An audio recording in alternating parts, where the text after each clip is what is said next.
분당 남서울교회의 최요한 목사님이 만나신 하나님, 꺼지지 않는 떨기나무 불꽃을 통해서 만나보겠습니다.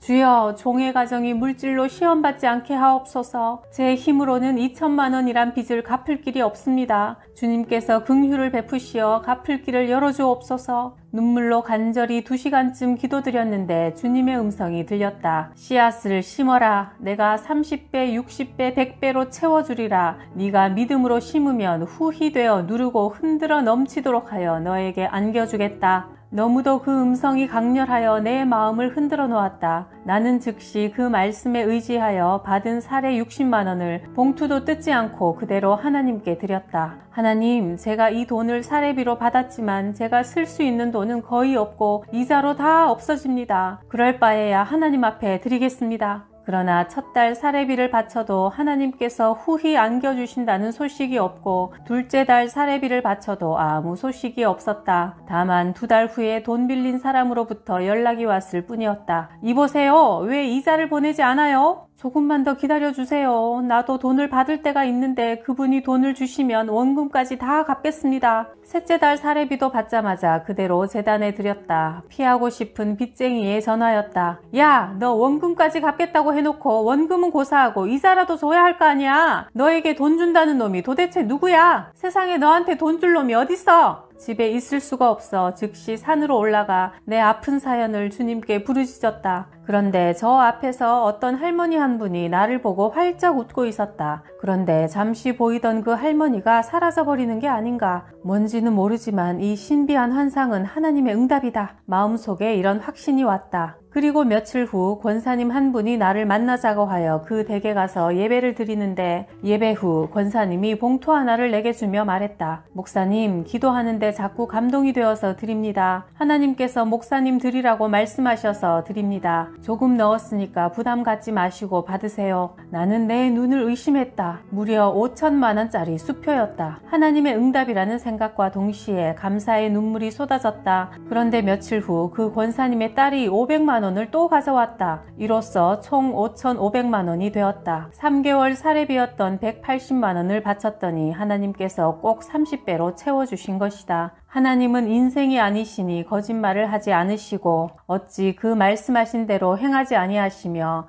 어찌 약속하신 것을 이루지 아니하시랴. 민수기 23장 19절 말씀.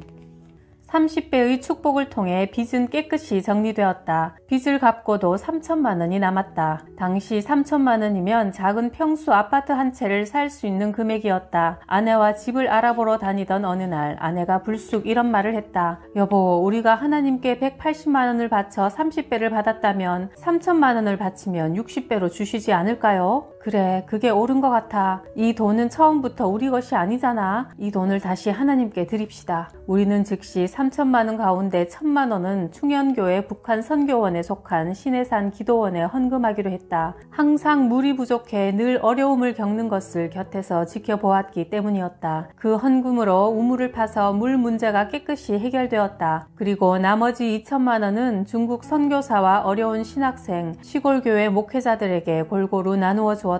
3천만 원을 하나님 앞에 드린 지 7년이 지난 1996년 어느 날 우리 교회에서 그리 멀지 않은 곳에서 목회하시는 성 목사님으로부터 전화가 왔다. 미금역 주변에 교회를 새로 건축했는데 예상했던 것처럼 교회가 성장되지 않고 약간의 부채도 있습니다. 그래서 교회 문제를 두고 3일 금식하며 하나님의 인도를 간절히 기도하다가 꿈을 꾸게 되었는데 하나님께서 분당 남서울교회 최요한 목사에게 교회를 맡기라고 응답을 해주셨습니다. 그러니 은혜로운 방법을 취해서 두 교회가 연합하면 어떻겠습니까? 내 노후만 책임져 주시면 그것으로 조건 없이 교회를 양도하겠습니다. 아무리 생각해도 꿈같은 제의였다. 몇십억짜리 교회 건물을 특별한 조건 없이 양도하겠다는 그 말이 실감나지 않았다. 얼굴 한번 본 적 없는 생면부지의 목사님이 어떻게 나를 믿고 교회와 성도를 맡기겠다는 것인가? 나는 성 목사님의 제의를 하나님의 뜻으로 알고 기쁘게 받아들였다. 성 목사님은 원로 목사님으로 물러나시고 내가 담임 목사가 되어 두 교회는 연합하게 되었다. 이런 식의 교회 연합은 지금까지 한국 교단에서 볼 수 없던 놀랍고도 충격적인 사건이었다. 결국 하나님의 약속대로 하나님은 20억이 넘는 성전을 우리에게 주셨다. 나와 아내는 이것이 7년 전 3천만 원 드린 것에 대해 60배로 채워주신 거라고 믿고 있다.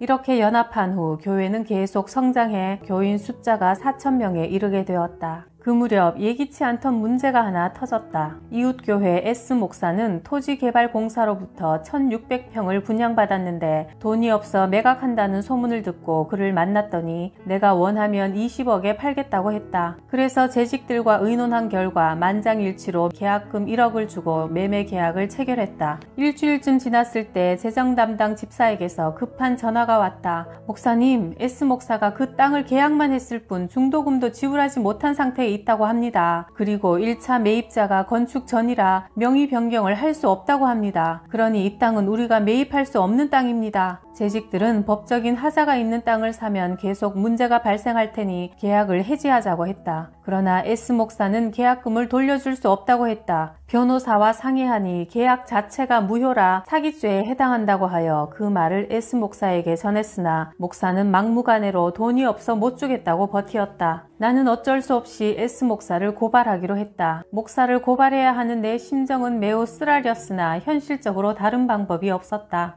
변호사를 만나 고소장을 작성하고 모든 서류를 완벽하게 준비했으나 마음이 계속 편치 않았다. 그날 저녁 교회로 가서 강단에 엎드렸다. 하나님, 어떻게 해야 합니까? 아버지께서 인도해 주시옵소서. 요한아, 너 이 예배당을 네 돈으로 샀느냐? 내가 준 것이냐? 주님이 그냥 주셨습니다. 요한아, 3천만 원 바치고 몇 배 받았느냐? 60배입니다. 그럼 그 1억을 내게 바치면 몇 배를 받겠느냐? 100배입니다. 내 마음속에 갑자기 고린도전서 6장 6절에서 8절 말씀이 떠올랐다. 형제가 형제로 더불어 송사할 뿐더러 믿지 않는 자들 앞에서 하느냐? 너희가 피차 송사함으로 너희 가운데 이미 완전한 허물이 있나니 차라리 불의를 당하는 것이 낫지 아니하며 차라리 속는 것이 낫지 아니하냐. 주님, 감사합니다. 주님의 뜻에 순종하겠습니다. 나는 그 자리에서 작성해둔 고소장을 찢어버렸다. 그러자 평강이 강물처럼 내 마음에 흘러넘쳤다. 나는 그 주일에 재직들을 불러 간곡히 설득했다. S 목사님도 개척을 하다 보니 돈이 없어 못 주는 것이지 일부러 안 주려고 한 것은 아닙니다. 그러니 우리 하나님 앞에 1억을 저축한 셈 치고 포기합시다. 목사님의 뜻이 그렇다면 저희도 그대로 따르겠습니다. 때론 억울하고 손해보는 일이 있을지라도 악을 악으로 갚지 않고 믿음으로 선하게 행동하면 하나님께서 반드시 풍성하게 갚아주신다. 후에 1억을 드린 내게 하나님은 100억에 현재 수지 새 성전을 허락하심으로 크게 축복해 주셨다. 분당 남서울교회를 개척할 때 아내와 나는 분당 시범단지 아파트 방 한 칸을 월세로 얻어 살면서 교회가 들어설 수 있는 상가 자리를 알아보러 발이 부르트도록 돌아다녔다. 그러던 어느 날 내 마음에 꼭 드는 교회 자리가 있어 임대받기 위해 부동산에 갔더니 목사님, 이곳을 임대받으려고 찾아온 목사의 명함이 200장이나 됩니다. 임대를 얻는 것은 거의 불가능한 일입니다. 실망하는 내 모습이 안 돼 보였던지 그 사람은 말했다. 그런데 한 가지 입주할 수 있는 길이 있기는 있습니다. 급히 2억 5천만 원에 내놓은 홀이 하나 있거든요. 나는 조그마한 가능성이 열린 것을 보고 그 길로 경남 양산에 있는 감림산 기도원으로 달려갔다. 주여, 제게 개척의 길을 열어주옵소서. 저는 돈이 없습니다. 제가 가진 것은 주님이 책임져 주신다는 약속뿐이니 주여 도와주옵소서. 산에서 일주일간 기도하고 집으로 돌아오니 부산에서 이원엽 집사라는 분이 전화를 해왔다. 목사님, 제가 5년 전에 목사님께서 이곳 교회에 계실 때 몇 번 예배에 참석하여 큰 은혜를 받았습니다. 그런데 느닷없이 목사님 생각이 나서 전화를 드렸습니다. 사실 나는 누군지 잘 생각나지 않는 그분과 한참 통화를 하다가 자연스럽게 교회 개척 이야기가 나왔다. 내가 분당에서 교회를 개척하려 하는데 돈이 없어 어려움을 겪고 있다는 이야기를 하자 목사님, 제가 지금 1억 정도 돈이 있는데 그 돈으로 분당에 상가를 사드릴 테니 교회를 개척하시지요. 이 집사는 약속대로 다음 날 분당으로 올라와 그 자리에서 1억을 주고 바로 상가를 계약했다. 일단 계약은 했지만 나머지 1억 5천만 원이 문제였다. 나는 다시 주님 앞에 엎드려 기도했다. 그런데 갑자기 친척 중에 이요한 목사가 떠올라 전화를 걸어 교회 개척을 도와달라고 부탁하자 최 목사님을 도와드리면 하나님께서 자기 목회를 도우시지 않겠느냐고 하면서 선뜻 자기의 집을 내어놓았다. 놀랍게도 그 집이 일주일 만에 1억 5천만 원에 팔려 한 달 만에 2억 5천의 큰 돈이 준비되었고 나는 기적적으로 교회를 개척하게 되었다. 개척을 도와준 이원엽 집사는 그 후 하나님의 축복으로 남편의 사업이 크게 성공하였고 이요한 목사는 부산 해양대학 담임 목사로 부임하여 은혜 중에 사역하고 있다. 하나님은 그분들의 헌신을 기억하고 축복해 주셨다. 참으로 주님은 나를 위해 모든 것을 준비해 놓으신 여호와 이레의 하나님이셨다. 군대에 있을 때 우리 내무반에 아주 착실한 김일병은 차량 정비병이었는데 그만 큰 사고가 생겼다. 군 차량 정비를 하던 중 브레이크가 풀려 차가 후진하는 바람에 차와 차 사이에 김일병의 머리가 낀 것이다. 아! 비명소리에 깜짝 놀라 달려간 내가 사람이 끼었다! 라고 외치자 김일병은 구사일생으로 목숨은 건졌지만 청각신경이 끊어져 그만 귀머거리가 되고 말았다. 주일마다 김일병을 데리고 교회에 가서 나는 그를 위해 간절한 마음으로 기도했다. 소경의 눈도 뜨게 하시고 귀머거리도 고치신 주님께서 김일병도 치료하실 수 있다는 강한 확신이 왔다. 그래서 김일병에게 손짓 발짓을 하면서 성경을 펴놓고 김일병, 하나님은 능치 못함이 없어요. 예수님을 믿으면 기적이 일어나서 김일병의 병도 고칠 수 있어. 그러면서 마가복음 9장에 귀먹고 벙어리 된 귀신을 쫓아내는 부분을 펴서 같이 읽었다. 김일병은 그 자리에서 털썩 무릎을 꿇더니 말했다. 나를 위해서 기도해 주세요. 나는 나도 모르게 강력한 성령의 능력에 사로잡혀 검지손가락을 김일병의 두 귀에 넣고 하나님 여기 무릎 꿇고 고침받기 원하는 한 영혼이 있나이다. 불쌍히 여겨주시고 말씀으로 천지를 창조하신 그 능력이 이 자리에 나타나게 하옵소서. 예수 그리스도의 이름으로 명하노니 이 시간 고통의 멍에는 풀릴지어다. 귀머거리 귀신은 떠나갈지어다. 어느새 내 이마에는 구슬땀이 송글송글 맺혔다. 간절히 기도하고 난 다음 나직한 목소리로 그를 불러보았다. 김일병, 그런데 이게 웬일인가? 네! 그 즉시 그의 입에서 대답이 터져 나오며 아, 최일병님 소리가 들려요. 소리가 들려. 감격에 겨운 그의 목소리가 터져 나왔다. 그는 벌떡 일어나 뒹굴고 뛰면서 너무 좋아 어쩔 줄을 몰라 했다. 나는 김일병을 부둥켜 안고 같이 울었다. 군 생활 속에서도 하나님은 이렇게 복음 전하는 나와 함께 하셨다.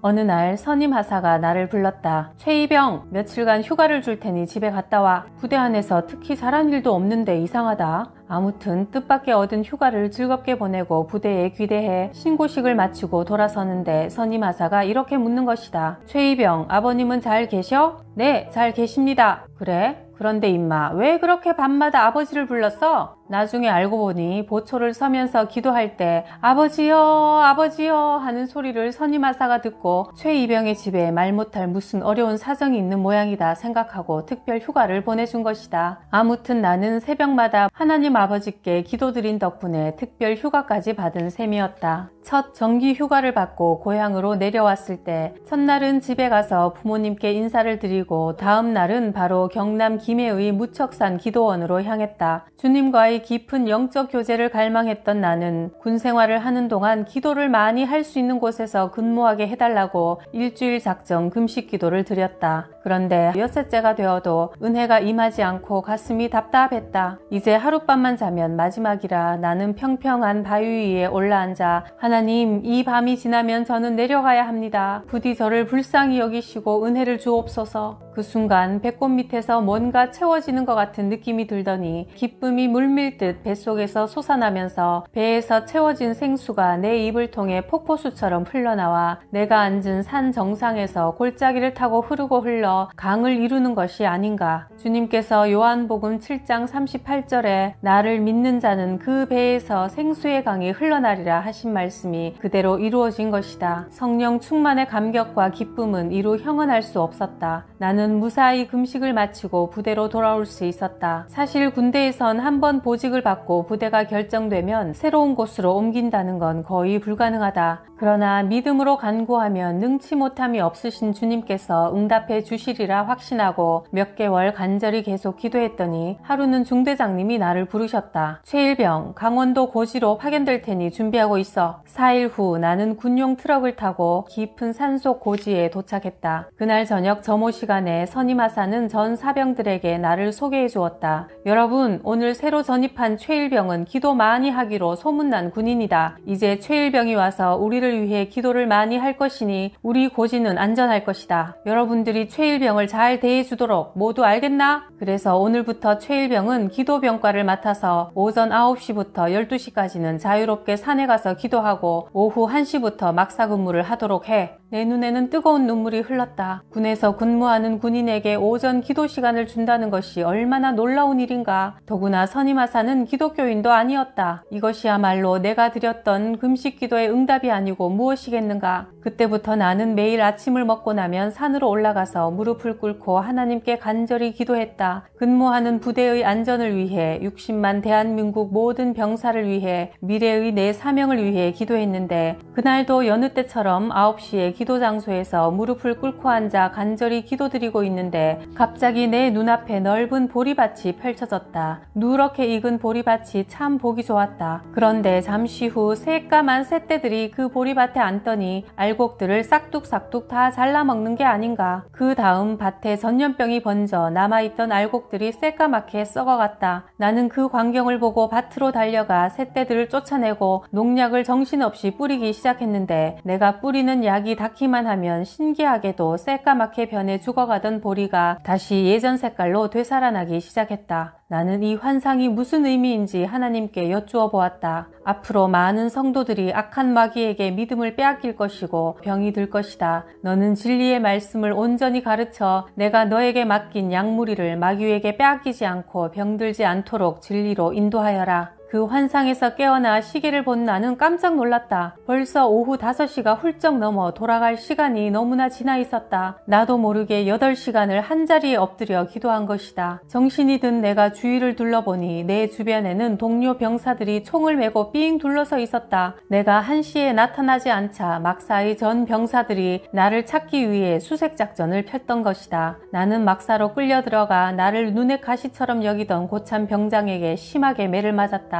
비록 이런 웃지 못할 해프닝도 있었지만 군 생활은 내게 기도의 훈련장이 되어 나를 강한 그리스도의 군사로 만들어가고 있었다. 내게는 오랫동안 알아온 편두통이라는 지병이 있었다. 12년 동안 가장 중요한 기도 제목이 되었을 만큼 내겐 인생의 큰 걸림돌이었다. 다닥다닥 마치 날카로운 새의 부리로 머릿속을 쪼는 듯 했다. 견딜 수 없는 통증이 찾아와 주위의 물체가 흔들려 이중으로 보였다. 평지를 걸어도 비탈길을 걷듯 어지러워 편두통은 끝없이 나를 괴롭혔다. 이런 상황에서 내가 목회자가 된다는 것은 도저히 가망이 없어 보였다. 총신대학원 2학년 어느 날 수업을 마치고 산으로 들어가 무릎을 꿇고 기도드렸다. 하나님 아버지, 저의 편두통이 벌써 12년이나 되었습니다. 저를 불쌍히 여겨 이 질병의 멍에를 벗겨주소서. 더 이상 저를 비통하게 만들지 마옵소서. 얼굴이 온통 눈물로 범벅이 되었다. 그렇게 산에서 간절한 기도를 하고 돌아와 도서관에서 책 한 권을 읽어 내려가기 시작했다. 편안한 마음으로 책에 흠뻑 빠져 재미있게 다 읽고 시계를 보니 무려 4시간 동안이나 책을 읽은 것이다. 두통으로 40분 이상 책을 보지 못하던 내가 나는 감격을 억누르지 못하고 도서관에서 고함을 질렀다. 나았다. 하나님께서 나를 깨끗이 치료하셨다.